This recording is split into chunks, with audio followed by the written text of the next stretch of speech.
Assalamualaikum warahmatullahi wabarakatuh. Nama saya Irwan Ramadan. Saya dari Sekolah Tinggi Teknologi Bandung, kelas TIF RP18, Creative Information Development, dengan mata kuliah Digital Partnership. Di sini saya akan menjelaskan tentang beberapa hal.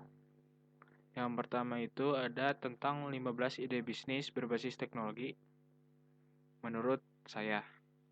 Di sini ada contoh dari 15 ide bisnis tersebut. Ada yang berbasis website. Di sini ada website anti-hoax dan juga website e-learning untuk belajar programming. Terus ada yang berbasis mobile atau Android atau iOS. Ada contohnya ada e-commerce tentang tradisional. Di sini akan menjual tentang barang-barang tradisional termasuk baju, makanan, dan lainnya termasuk ciri khas dari daerah tersebut.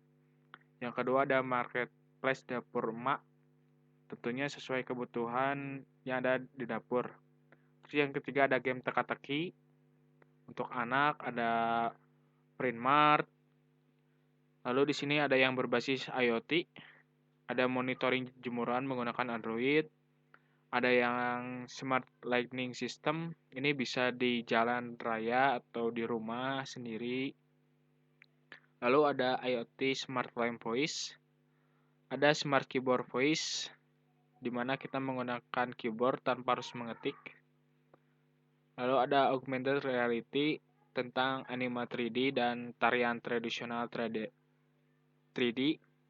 Lalu ada virtual reality tentang pembelajaran jarak jauh di mana nantinya si mahasiswa tidak akan melihat dosennya secara langsung, akan tetapi menggunakan virtual reality tersebut.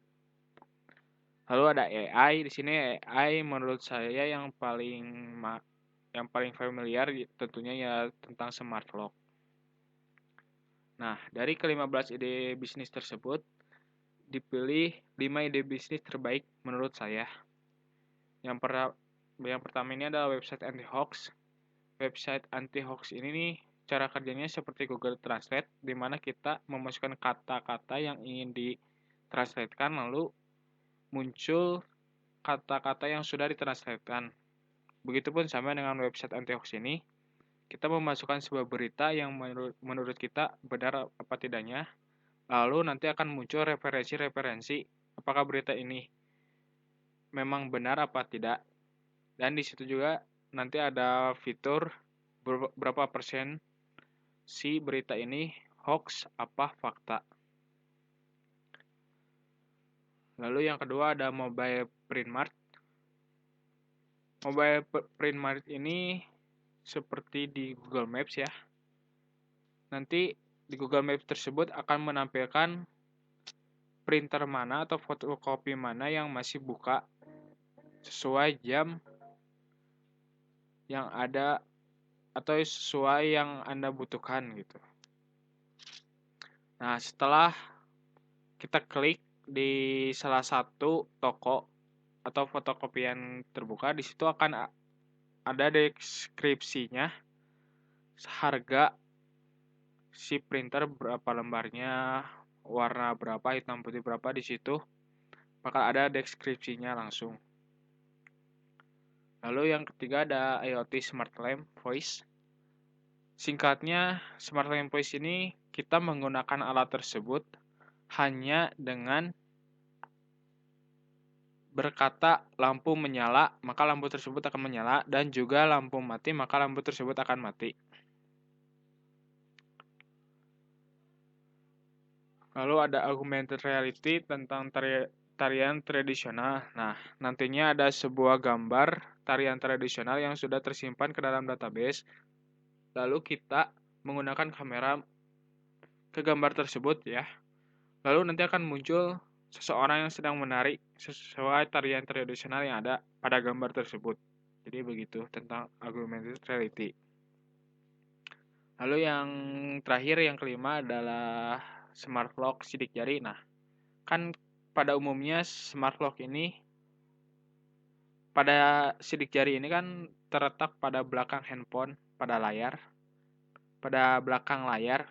Nah, Untuk AI ini saya beranggapan bahwa kenapa sih enggak gitu depan layar yang biasanya kita menggunakan. Nah, setelah itu ada pengertian tentang entrepreneur atau pengusaha lah kurang lebihnya.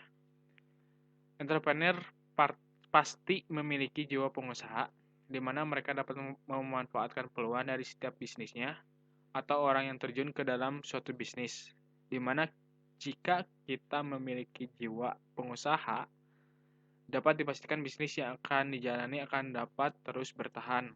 Nah, entrepreneur ini rata-rata dia orang yang siap mengambil sebuah resiko agar bisnisnya selalu jalan dan yang pasti bertahan dan juga siap bersaing dengan pengusaha manapun. Lalu di sini ada entrepreneur konvensional, yaitu seorang wirausaha yang melakukan bisnis namun masih menggunakan cara tradisional dari segi pemasaran dan lain-lain. Ya, contohnya seperti di pasar gitu, masih bertatap muka jual belinya. Lalu ada entrepreneur digital, yaitu seorang wirausahawan yang memanfaatkan teknologi untuk melakukan sebuah pemasaran seperti pemasaran iklan atau ikut join di sebuah marketplace. Nah, entrepreneur digital ini biasanya lewat online gitu. Contoh yang sedang marak sekarang ini adalah aplikasi marketplace atau aplikasi e-commerce lainnya. Nah, ini adalah sebuah kata-kata dari Scott Belsky, CEO founder dari BHC. Ini bukan tentang ide, ini tentang membuat ide menjadi kenyataan. Saya sangat setuju sekali. Saya yakin semua orang di sini mempunyai ide untuk membuat suatu produk, tapi mengalami kesulitan untuk membuatnya menjadi kenyataan. Mungkin sekian dari saya. Terima kasih. Assalamualaikum warahmatullahi wabarakatuh.